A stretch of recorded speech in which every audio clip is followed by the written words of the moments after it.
Queridos amigos, queridas amigas, qué privilegio estar iniciando una nueva serie de estudio de la Palabra de Dios aquí en su programa Diálogo Abierto. En esta ocasión vamos a estudiar 14 lecciones porque el libro de Efesios será aquí estudiado en su totalidad. Realmente te animo a que tú puedas seguir con estos programas semana a semana porque así podrás profundizar en el libro de Efesios. Bienvenido al programa Diálogo Abierto, tu programa donde siempre estudiamos la palabra del Señor. Queremos también saludar a nuestros amigos que nos escuchan a través de la Radio Nuevo Tiempo en el Perú, en sus distintos diales, en el norte, en el sur. Tú que eres un fiel oyente de Nuevo Tiempo, este programa se transmite siempre los fines de semana ya. Que Dios pueda bendecirte, que el Señor te acompañe también. También saludamos a los oyentes aquí en Lima, en la 103.3 FM.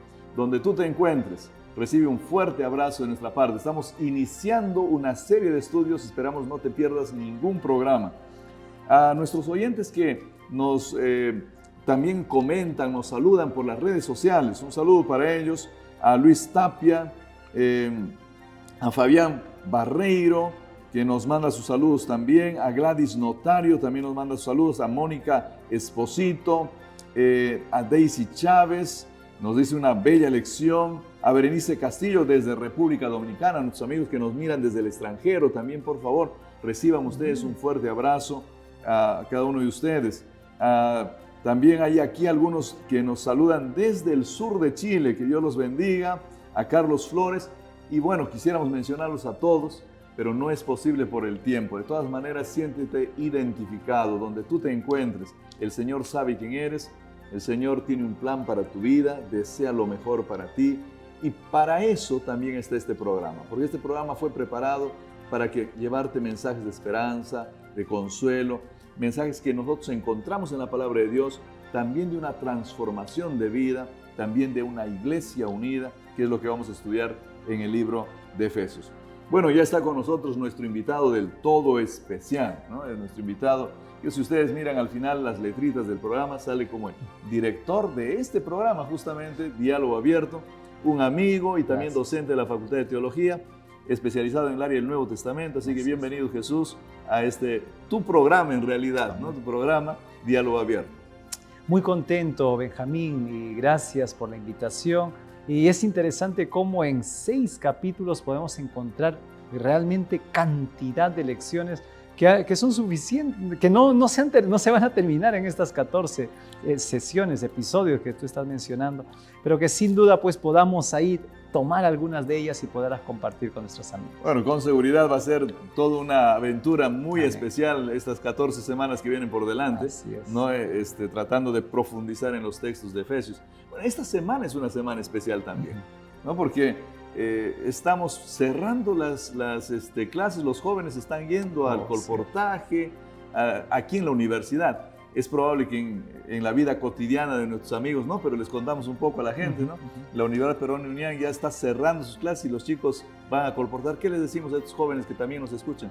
No, sin duda, esos jóvenes que hacen un gran esfuerzo para poder cumplir el sueño de Dios en sus vidas de ser un profesional y un misionero, pues los mejores deseos y que el Señor sea con ellos ahora para poder buscar los recursos y continuar estudiando. Qué bueno. Algunos tal vez ya están cerrando también sus clases finales de todos sus estudios, ¿no? Y es una alegría para ellos también. Hay otros que ya están en la última etapa. Es bonito ver eso. Lo otro que también quería recordar es que justo hemos pasado el sábado del Día del Anciano. Es probable que alguno haya disfrutado de un programa bonito, otros tal vez no. Pero ¿cuán importante es el liderazgo de los ancianos en nuestras iglesias, Jesús? Y lo fue desde los tiempos de Pablo, sin duda, hombres llenos del Espíritu Santo, hombres que que se daban de íntegro como pastores locales para poder velar por la grey de Dios. Dios tiene un grande aprecio por cada uno de ellos. Y si tú eres un anciano, un líder de iglesia, siéntete bienaventurado y bendecido por el Señor. Y finalmente quiero contarte que esta semana en muchos lugares de nuestro país y tal vez también en el extranjero se está llevando a cabo toda una campaña de evangelismo llamada Renacer, que de alguna forma convoca a muchas personas. A veces tienen otros nombres estas campañas de evangelismo también, pero es el trabajo de la iglesia moviéndose activa, tratando de llevar el evangelio a otras personas. Estamos contentos por eso, ¿verdad? No, sin duda, es parte de lo que el llamado de Dios de Apocalipsis capítulo 14, los versículos 6 hasta el 12, ¿no? De poder ir y proclamar el evangelio a toda tribu, nación, lengua y pueblo. Sin duda, estamos llamados todos y creo que este programa también es parte de esa proclamación del mensaje, del llamado del arrepentimiento y del temer al Señor. Muy bien, bueno, ahora sí ya es hora de iniciar nuestro estudio, ¿no? Okay. Tenemos que iniciar nuestro estudio, pero para eso necesitamos orar. Por favor, tú guíanos en esta oración. Vamos a orar. Amado y buen Padre que estás en el cielo, rogamos en este momento que tu Santo Espíritu nos pueda guiar, que tu Santo Espíritu, quien inspiró a los profetas, a los apóstoles, también pueda iluminar a cada uno de nuestros oyentes, puede iluminarnos a nosotros también, para poder presentar lo que tu palabra nos muestra, lecciones tan prácticas, tan útiles para nuestra vida cotidiana, en nuestro camino hacia las moradas eternas. Guíanos, Señor, te lo ruego en el nombre de Jesús. Amén, Señor. Amén. Muy bien, gracias Jesús. El texto central de esta lección dice, está en Efesios 1, 9 y 10, y dice, y nos dio a conocer el misterio de su voluntad, según su beneplácito que se había propuesto en Cristo, para que llegando el tiempo reuniera en él, bajo una sola cabeza, todo lo que está en el cielo y lo que está en la tierra. Quien escribe esto es Pablo y se lo está escribiendo a un grupo especial llamado la iglesia de Éfeso. Entonces me gustaría comenzar contigo preguntándote un poco sobre Pablo. El escritor, tal vez no vamos a analizar tanto el texto ahora, vamos a hablar un poco más de Pablo y de quiénes eran los de Efesios, ¿no? Entonces cuéntanos un poco de Pablo, Jesús. Yo tengo la seguridad que tú tienes muchas cosas para decirnos sobre Pablo. Bueno, Pablo, él nació en Tarso, él era judío de nacimiento, sus padres tuvieron el sueño, parece que era él de una familia muy pudiente, lo mandaron a Jerusalén para que fuese educado a los pies de Gamaliel. Él fue fariseo, se inclinó por esa secta judía y bueno, él fue muy fervoroso en las escrituras. Y cuando apareció el cristianismo, porque Pablo está prácticamente como discípulo de Gamaliel y a la vez también cuenta con el apoyo del Sanedrín, entonces en ese contexto él ve a los cristianos parece una secta judía que era realmente, que amenazaba ahí en sí al judaísmo. Entonces él entiende que se los debe erradicar. Y Hechos capítulo 7, 8 muestra pues ese fervor de Pablo, fervor religioso por desaparecer al cristianismo, quienes estaban obstaculizando al pueblo judío de Dios. Y en ese tiempo era más conocido él como Saulo, ¿no? Sí. Ese era el nombre que todo el mundo manejaba. Así es. Porque Pablo es el nombre que nosotros manejamos bastante, pero él sufre una transformación tremenda, incluso de nombre cuando se convierte. Correcto, ¿no? Correcto. ¿Cómo llega Pablo a tener ahora contacto con la iglesia de Éfeso? Porque aquí él escribe a Éfeso. Y claro, cuando nosotros vamos a ir leyendo eso, nos vamos a dar cuenta que él parece amar mucho a esta gente, ¿no?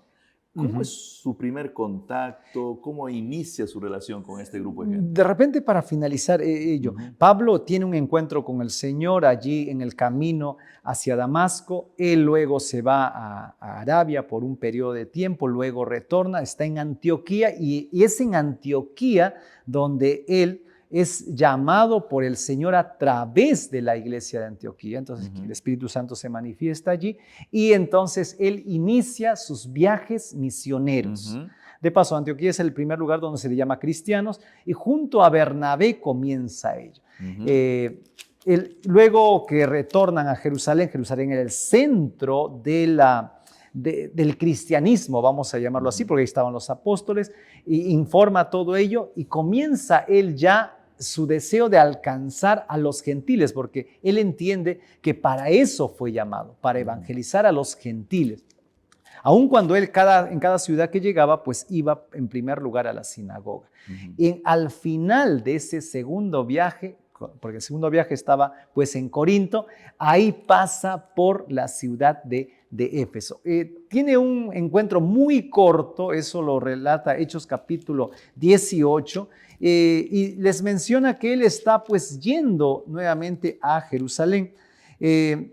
Y entonces él les menciona en Hechos capítulo 18, versículo 20 y 21, los cuales le rogaban, hablando de los judíos en Éfeso, que se quedase con ellos por más tiempo, mas no accedió, sino que se despidió de ellos diciendo, es necesario que en todo caso yo guarde en Jerusalén la fiesta que viene, pero otra vez volveré a vosotros si Dios quiere.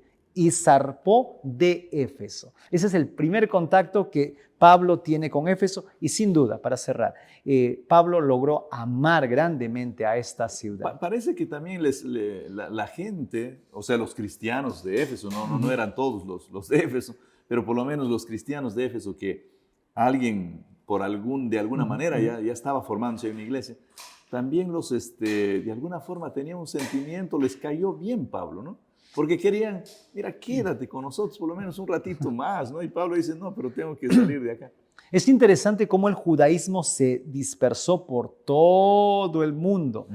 Entonces, habían diferentes sinagogas y la estrategia principal de Pablo era pues ir primero a la sinagoga porque él era judío, fariseo y había también sido miembro del Sanedrín, había logrado ello. Luego, lógicamente, fue expulsado y todo en Jerusalén. Pero muchas de las sinagogas, pues, parece que no tenían mucho conocimiento de ello y veían en Pablo a un gran predicador, un conocedor de las Escrituras y que venía y les explicaba y decían, por favor, ven y explícanos más. Algunos le aceptaban, como algunos no. Entonces, en ese sentido, Pablo caía bien porque él conocía las Escrituras y para los judíos, pues las Escrituras también eran la base de su vida y fe. En este primer encuentro, Jesús, tú me estás diciendo de que de alguna manera capaz el grupo no era un grupo de cristianos, sino era un grupo de judíos exclusivamente el que les dijo se queden, o ya eran cristianos, tal vez un proceso de transformación. ¿Cómo miras tú eso? Bueno, el texto bíblico nos menciona que entra a la sinagoga y discute con los judíos. Ya cuando dice entra a la sinagoga, ya allí estamos limitándonos a judíos. Y luego dice discute con ellos, los cuales, refiriéndose a estos que estaban en la sinagoga, le rogaban que se quedase. Entonces parece ser que se refiere más a judíos. Sin embargo, no quita el hecho de que ya existiese pues obra allí.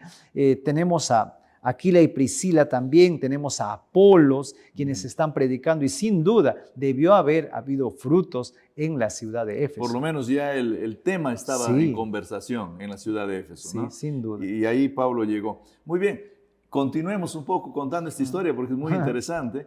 Luego Pablo va para Jerusalén, pero él tiene una experiencia en Éfeso grande, que es la que va a hacer luego que escriba la carta. ¿Qué más ocurre ahí? Bueno, luego que Pablo ya va a Jerusalén, porque él, de acuerdo al texto, pues había al parecer hecho un voto, porque él se corta el cabello y entonces va a Jerusalén y luego en su tercer viaje, entonces él ya se procede a arribar Cesarea, luego llega también a Galacia y Frigia y llega a Éfeso. En el capítulo 19, ahí nos podemos dar cuenta cómo Pablo arriba a Éfeso y el texto nos presenta un momento, un encuentro entre Apolo y Aquila y Priscila, ¿no?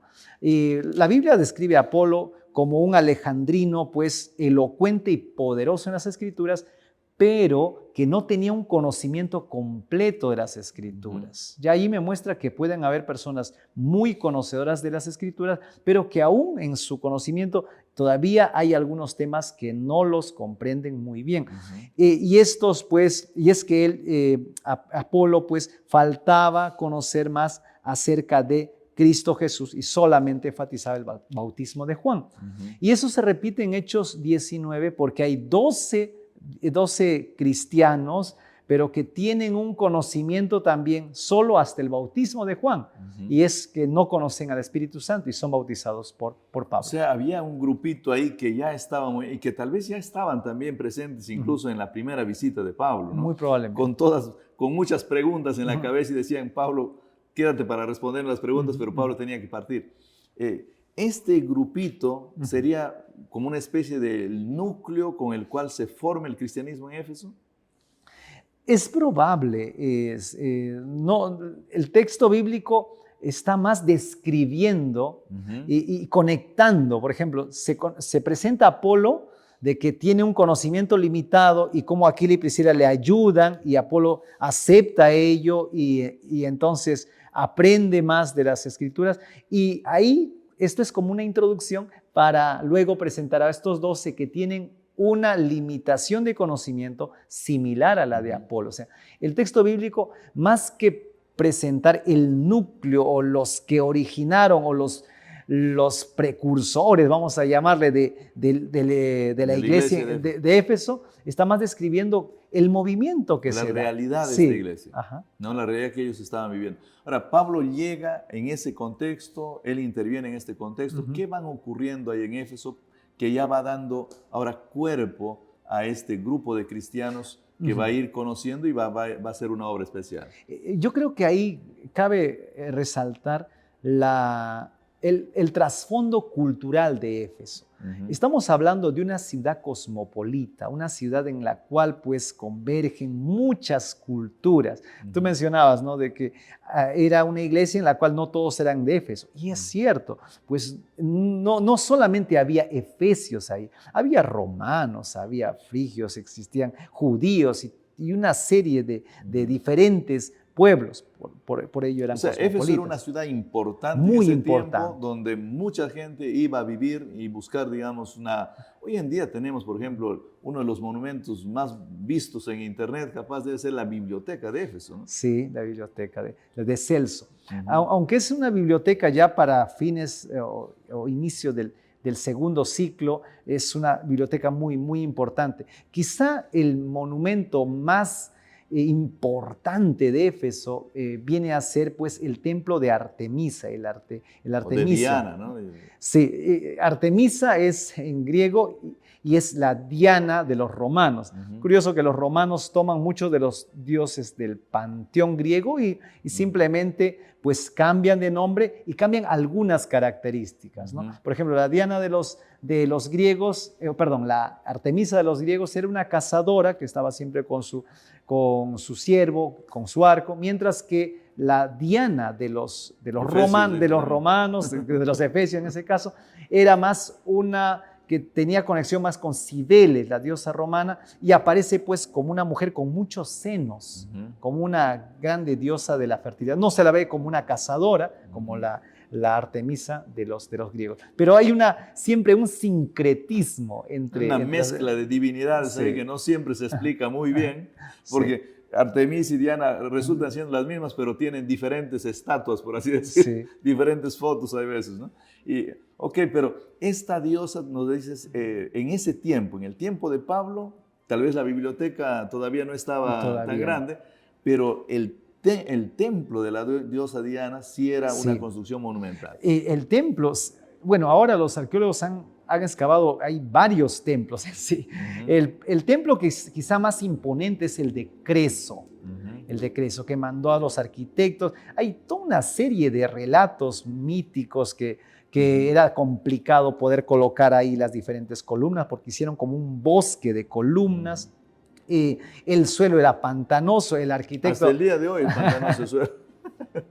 El arquitecto quiso tirar la toalla de no querer construir, pero en una revelación, Artemisa misma coloca una de las columnas, desciende una imagen de Artemisa del cielo, una serie de cosas, pero al final Creso... Pero que no necesariamente son reales, ¿no? No, son leyendas, relatos que ahí entre los efesios pues mencionaban, pero al final, cuando Creso termina ese templo, es imponente, es imponente. Es curioso cómo uno de los, un poeta llamado Antípater de Sidón, que describe a las 7 maravillas del mundo, resalta al templo de Artemisa como la mejor de las 7 maravillas. Una construcción impresionante. Dice, él menciona pues de que realmente no se compara con ninguna de las otras maravillas. O sea, en su arquitectura podríamos decir que Éfeso era lo máximo. Era espectacular. Era espectacular, porque hasta el día de hoy las avenidas son impresionantes, nosotros vemos las fotos, el anfiteatro es impresionante, o sea, todo lo que tiene Éfeso es impresionante hasta el día de hoy en su arquitectura. Háblanos un poquito, Jesús, sobre su vida familiar, moral, sobre sus costumbres caseras por ahí de Éfeso, cómo ellos vivían, cuáles eran sus principios morales de esta gente. Ok, bueno, hay que entender de que la moral muchas veces está guiada por lo que la comunidad acepta, ¿no? Por lo que cree correcto. Y Éfeso estaba muy impactado por el templo de la diosa Diana en los tiempos de Pablo. Entonces había toda una serie de servicios, ritos, prácticas, por ejemplo, el tema de la prostitución sagrada, ¿no? La carne de animales sacrificados a Diana. A la vez también pues, el hecho de que venían de diferentes lugares para poder unirse allí. Había una mezcla de un sincretismo religioso tremendo también. Realmente, y el hecho de que la ciudad era muy próspera. Te digo esto ¿por qué? Porque cuando uno lee el libro de Efesios, ¿ya? Uno encuentra, por ejemplo, a Pablo abordando situaciones sociales, hablando del esposo, de la esposa, del hijo, los derechos que tenía, por ejemplo, un padre sobre el hijo. Yo tengo entendido que incluso los podían matar, me parece, y nadie les iba a decir nada, ¿no? Sí, estamos hablando de una cultura bastante patriarcal, ¿no? Patriarcal, ¿no? Aunque, es curioso, ¿no? Aunque dentro de Diana hay unas teorías que mencionan de las amazonas guerreras, las que huyeron de Heracles cuando este gobernante griego las persiguió. Ellas se refugiaron ahí en el templo de la diosa Diana. El hecho de poder proteger también al tema de cualquier persona que estaba dentro de la diosa Diana, aun cuando sea culpable de asesinato, entonces no podía aplicarse la justicia. No se le podía aplicar porque estaba protegido bajo la diosa Diana. Entonces, pero volviendo a la pregunta, la sociedad patriarcal era la que normalmente gobernaba. Entonces el padre, lo que él determinaba era pues orden y ley tanto para su esposa como también para sus hijos. O sea, tenían muy buena infraestructura, pero capaz las relaciones sociales no eran muy saludables, esclavos y amos que no se llevaban bien, hijos tal vez sometidos, damas también tal vez sin mucha posibilidad, incluso en una cultura donde la diosa era una dama, ¿no? Pero bueno, queridos amigos, vamos a seguir hablando de este contexto interesante y de cómo Pablo y la iglesia de Éfeso se fue relacionando. Quédate con nosotros, por favor, volvemos en un instante. Espero yo que estés disfrutando de los estudios de este trimestre. Y si tú lo estás haciendo, por favor, comparte este enlace para que otros también puedan disfrutar junto contigo del estudio de este maravilloso libro escrito por el apóstol Pablo, el libro de Efesios. Gracias por continuar con nosotros. Estamos iniciando un nuevo episodio, un nuevo programa. 14 semanas vamos a tener estudiando el libro de Efesios en esta temporada. Así que gracias por estar con nosotros. Este es el momento adecuado para que puedas mandar este enlace a alguna persona que le interese conocer un poco más de la iglesia de Éfeso que le interese conocer el mensaje de Éfeso, porque también de eso estaremos hablando en las semanas que vienen para adelante. Bueno, el anfiteatro de Éfeso todavía está presente hoy en día y todavía se lo puede ver, ¿no? Por las piedras que Pablo andó, todavía se puede andar. O sea, es una de las cosas que queda de aquel tiempo, ¿no? Sí, a diferencia del templo de Diana, que pues no tenemos más que unos pedazos de las bases de las columnas, el anfiteatro sí. Eso todavía están ahí. Sí. Incluso hasta hacen eventos Sí. hoy en día, ¿no? Unos eventos especiales. Bueno, ¿qué pasó en el anfiteatro de Éfeso? ¿Qué es lo que ocurre en ese lugar? Algo nos relata ahí el libro de Hechos también. Todo el capítulo 19 de Hechos nos describe el impacto que tiene el Evangelio de Cristo en una ciudad donde hay bastante hechicería, magia, mucha superstición, adoración a Diana, intereses económicos de por medio. Y entonces, cuando llega el Evangelio y hay una escena que me llama mucho la atención, que es la de los 7 hijos de un tal Esceva, quienes comienzan a hacer exorcismo, pero haciendo uso del nombre de Jesús y de Pablo, hasta que un demonio le dice, bueno, yo sé quién es, yo conozco a Jesús, sé quién es Pablo, pero ustedes quiénes son, y le da una reverenda paliza a estos 7, ¿no? Entonces eso es visto por todos y comienza Cristo a ser más respetado que Diana, que era pues la grande Diana, la diosa de todos los efesios, ¿no?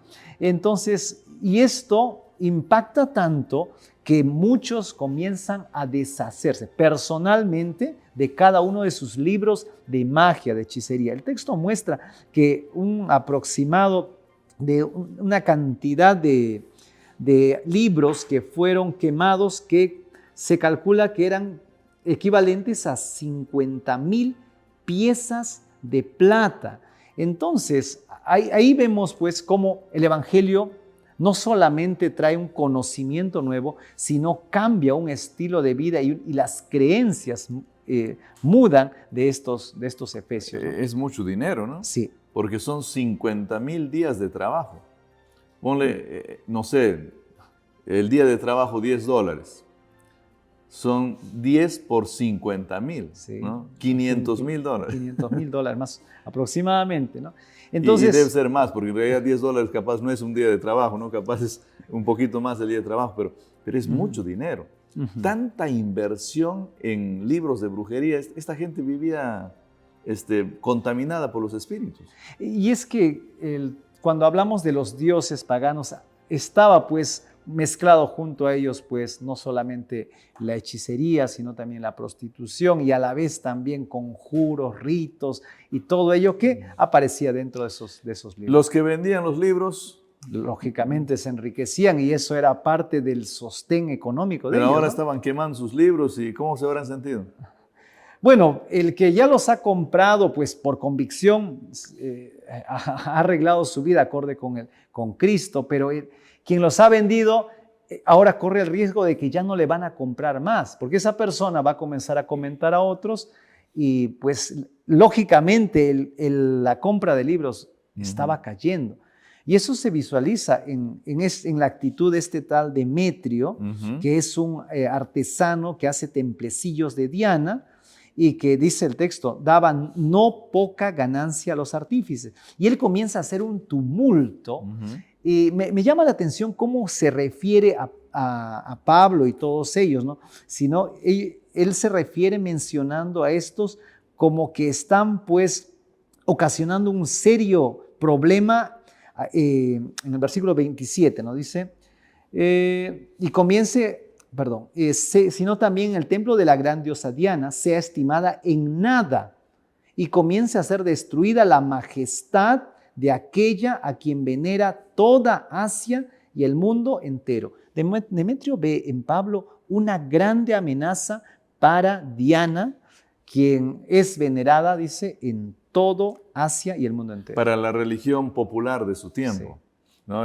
Pablo se convierte en una amenaza. ¿Era una amenaza real o no? Yo creo que sí. Para los de o sea, Demetrio no se equivocó. No, definitivamente. Porque el cristianismo es una amenaza para aquellos que están viviendo engañados. Ujú. Porque de alguna manera les abre los ojos a la realidad. Estaban siendo engañados por espíritus malignos, no estaban adorando al Dios verdadero, y entonces aparece Pablo para abrir los ojos. ¿Qué es lo que hace esta gente con Pablo? Bueno, lo que hace Demetrio es comienza a movilizar a todos ellos y pues arrebatan, dice el versículo 29, lanzaron al teatro arrebatando a Gayo y Aristarco, macedonios, compañeros de Pablo. Entonces toman allí a dos de los compañeros. O sea, Pablo tenía siempre un equipo. O sea, Pablo no andaba solo, y esa es una gran lección también para todo aquel que quiere hacer evangelismo. Y entonces, Pablo quiere salir para poder pues enfrentar allí, hablar. El anfiteatro era un lugar en el cual uno podía expresar sus ideas y pues, ser oído por todos. Un lugar también de juicio, ¿no? donde uno podía escuchar ambas partes y poder dar un veredicto. Pero dice el texto que no se le permitió ir. Los discípulos temieron porque si ellos entendían que si Pablo salía, corría en riesgo su vida. Bueno, podríamos hablar de Éfeso mucho más acá, pero no podemos seguir hablando de Éfeso nomás, ¿no? ¿Cuándo se va Pablo de Éfeso después de haber pasado un buen tiempo? Deja una iglesia constituida. Háblanos un poquito de eso. Bueno, sin duda llama la atención también cuánto tiempo Pablo estuvo allí, y el texto menciona pues un total de 3 años. Hechos capítulo 20, versículo 31 dice: por tanto, velad acordándoos que por 3 años, de día y de noche, no he cesado de amonestar con lágrimas a cada uno. Me llama la atención cuando dice con lágrimas y cuando menciona de día y de noche. Hay un amor, una pasión de Pablo por poder instruir, enseñar, como él mismo llama, y bueno, y se le denominaba así, el camino, así se denominaba el cristianismo, el camino. Entonces, y él menciona también con lágrimas, ¿no? Mostrando claramente que el cristianismo era el camino correcto por el cual deberían andar. Pero en ese camino pues hay muchas cosas que necesita uno instruir, discipular. Jesús decía, enseñando todas las cosas que os he mandado. Y eso es lo que hacía Pablo. O sea, de alguna manera Pablo llevó a Cristo, presentó a Cristo como el tema central en la iglesia de Éfeso. 3 años, creo que es el lugar donde ha pasado más tiempo Pablo, ¿no? Aparentemente sí. Por lo menos en las iglesias que él visitó, ¿no es cierto? Ahora él se va y bueno, la vida de Pablo es abundante todavía. Hay varias cosas más por delante. Pero ahora escribe la carta a Éfeso. ¿Dónde estaba cuando él escribe la carta a Éfeso? Probablemente él estaba prisionero en Roma por la declaración que hace en el libro de Efesios en el capítulo 3. ¿No? Dice, por esta causa yo, Pablo, prisionero de Cristo Jesús, por vosotros los gentiles. Entonces, la vida de Pablo, haciendo un paréntesis ahí, pues, él pasó muchos riesgos por causa de Cristo y no tuvo temor de poderlo presentar aún a costa de su propia vida. Eso pues lo condujo pues a ser prisionero allí. Probablemente en el año 62 después de Cristo, Pablo es hecho prisionero y desde la prisión no ve mejor idea que poder estar presente y aconsejar, instruir, amonestar, como él declara en el versículo anterior, a las iglesias que mandando cartas. Mandar una carta era la manera más efectiva de aquel tiempo para poder hacer llegar un mensaje. Era como estar presente allá. Así es. No estaba físicamente, pero estaba su mensaje, estaban sus palabras allá. ¿Cuál es el gran tema? ¿Qué es lo que al final Pablo quiere recordarles a los de Éfeso cuando dice, bueno, les voy a mandar esta carta? Para hablarles de qué les manda esta carta. Bueno, hay varios temas, pero sin duda el tema que quizá más une es el de Cristo Jesús. Y un tema que de repente conectado a Cristo Jesús es la unidad en Cristo Jesús. Pablo veía que dentro de lo que viene a ser el hogar, dentro de lo que viene a ser la iglesia, había entre mismos cristianos, había esa tendencia al divisionismo. Entonces, Pablo trata de mostrar en sí que debe haber un espíritu de unidad dentro de lo que viene a ser el hogar, dentro de la sociedad, dentro de la misma iglesia de Cristo. O sea, Cristo como la cabeza de la iglesia podría ser su gran mensaje. Yo creo que sí. ¿No? Porque es interesante que Efesios presenta varias figuras, ¿no? Imágenes de la iglesia, ¿no? La iglesia como cuerpo de Cristo, la iglesia como el ejército de Dios, o sea, la iglesia está como el templo de Dios, ¿no? Entonces, lo que tú dices es central, o sea, parece que él está pensando en Cristo, pero también en la iglesia cuando escribe en Éfeso. ¿Nos puedes comentar algo más de eso, Jesús? Sí, bueno, en el versículo de Efesios capítulo 1, en el versículo 9 y 10, justo el versículo de memoria, yo quisiera centrarme un poquito allí, dice, dándonos a conocer el misterio de su voluntad, según su beneplácito, el cual se había propuesto en sí mismo de reunir todas las cosas en Cristo, en la dispensación del cumplimiento de los tiempos. Cuando hablamos de misterio, nosotros a veces entendemos como algo que es oculto y que nadie conoce, es un misterio. Pero dentro de la literatura bíblica, misterio, y más todavía en Pablo, misterio no es algo oculto. Misterio es algo que estuvo oculto y que ahora se ha mostrado, se ha develado. Entonces, ese misterio, dice, es la voluntad del Señor. ¿Y cuál es el misterio? Es reunir, dice, todas las cosas en Cristo. Cuando hablamos de reunir todo en Cristo, pues está conectando a la iglesia también, porque la iglesia, ¿quiénes son?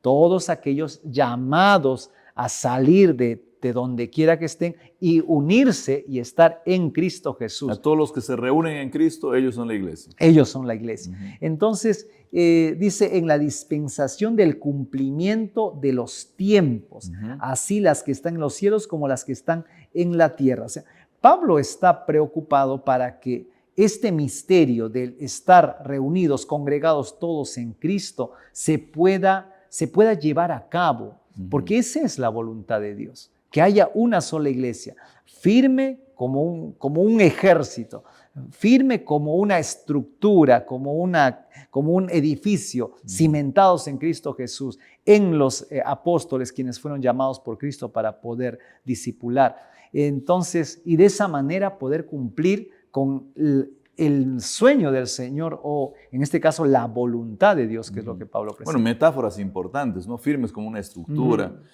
como un templo. También funcionales, diría yo, como un cuerpo, porque también es otra metáfora importante, ahí, muy funcional como un cuerpo. Entonces, el gran misterio que Pablo está queriendo revelar, o que Pablo nos muestra aquí en el libro de Efesios, es Cristo como la cabeza y la iglesia como la herramienta principal para esta unificación. O sea, la iglesia debe servir como elemento unificador a todas las personas en Cristo. De repente, ajustando un poco, es Cristo quien une a todos los miembros de la iglesia. Es Jesús el elemento, vamos a llamarle así, que va a unir a todos, porque cada uno es diferente. Ya había diferencias sociales, por ejemplo, estaba el esclavo, estaba el libre, estaban también el varón, la mujer, padre, hijo. Pero si bien es cierto, hay diversidad de personas, y Éfeso tenía una gran cantidad de culturas, pero Cristo nos une.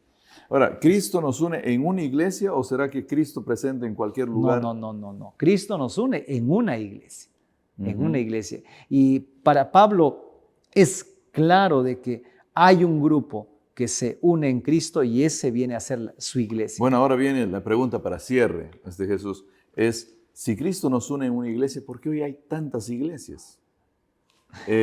¿Existe una iglesia de Cristo? ¿Todas son de Cristo? ¿Qué podemos decir a nuestra comunidad? Porque nuestros oyentes miran la realidad y la realidad es que miran cientos y miles de iglesias, ¿no? Y tú nos dices acá que Cristo nos une en una iglesia. En una iglesia, así es. ¿Qué nos puedes decir al respecto? Yo creo en aquello que Jesús declaró en San Juan capítulo 10, versículo 17, si mal no me equivoco, cuando él menciona, también tengo ovejas que no son de este redil. Aquellas también debo traer y oirán mi voz y habrá un rebaño y un pastor. Hay dos momentos aquí. El primer momento es que cuando Cristo tiene un redil, tiene una iglesia, pero también tiene ovejas que no son parte de ese. O sea, no están en el redil, pero son de son Cristo. sus ovejas. Oyen su voz. No son su iglesia, pero de alguna manera Pero están metidos en la iglesia equivocada, digamos. Están en algún lugar, y bueno, Apocalipsis menciona que aún en la misma Babilonia hay también miembros o ovejas del Señor que escuchan la voz del Señor. Y Cristo menciona que ellas oyen mi voz y dice, a ellas también debo traer. Aquí hay una tarea de aquellos que son parte de la iglesia de Cristo. Una tarea intencional de poderlos traer al redil de Cristo. Y el libro de Efesios en el capítulo 6 nos va a hablar de cómo se hace esa tarea, ¿no es cierto? Sí. Y también nos va a hablar de este hecho de que la iglesia es una sola, pero que siempre estará llamando a otras personas más. Cuán importante es comprender esto, porque no se trata de estar donde yo estoy, se trata de buscar el lugar que Cristo realmente está creando como su iglesia, que debe estar fundamentada en la palabra de Dios. Bueno, queridos amigos, estamos iniciando nuestro estudio del libro de Efesios y quiero animarte para que tú te quedes con nosotros durante estas 14 lecciones, porque miren, la relación entre Pablo y la iglesia de Efesios era una relación de padre e hijo.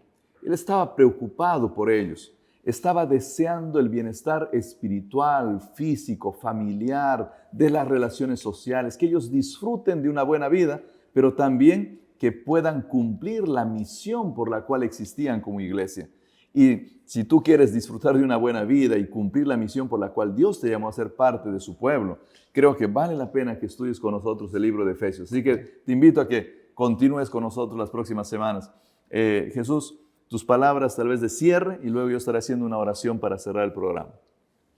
Bueno, encuentro en Pablo, quien escribe Éfeso, realmente un gran amor por extender el evangelio aún a costa, a riesgo de su propia vida.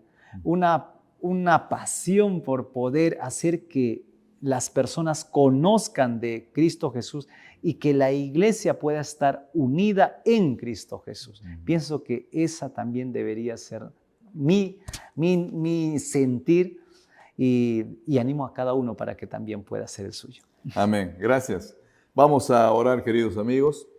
Padre querido, gracias por darnos la oportunidad de estudiar el libro de Efesios. Gracias porque en este momento introductorio hemos podido conocer un poquito más a Pablo, este gran personaje que escribe como un padre para esta iglesia. Amén. Gracias porque en el contenido del libro de Efesios nosotros encontramos un resumen de todo aquello que él capaz en sus últimos días de vida, ya desde la cárcel en Roma, quiso dejarlo por escrito y decirle a los hermanos lo esencial, lo más importante para que ellos puedan vivir una vida de acuerdo a la voluntad del Señor. Gracias por esa carta también, Señor. Así que te pedimos que nos ayudes a estudiarla cada día. También esta hora nos recordamos de nuestros amigos que tal vez por alguna situación están enfrentando algún desafío, algún problema. Tal vez hay alguien que está en este momento sufriendo la pérdida de un ser querido. Capaz alguien ha enfrentado un desastre, un problema económico. Por favor, responde a sus pedidos, responde a sus oraciones, manifiéstate a ellos como un Dios real, Señor. Acércate a ellos a través de tus instrumentos, de tus hijos. Llévales el consuelo que necesitan tal vez. Sé propicio a cada una de sus necesidades. Pedimos todo esto, Señor, y que te sigas quedando con nosotros.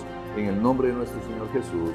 Amén. Amén, Señor. Queridos amigos, este fue su programa Diálogo Abierto. Estamos en la primera lección. Les esperamos la próxima semana.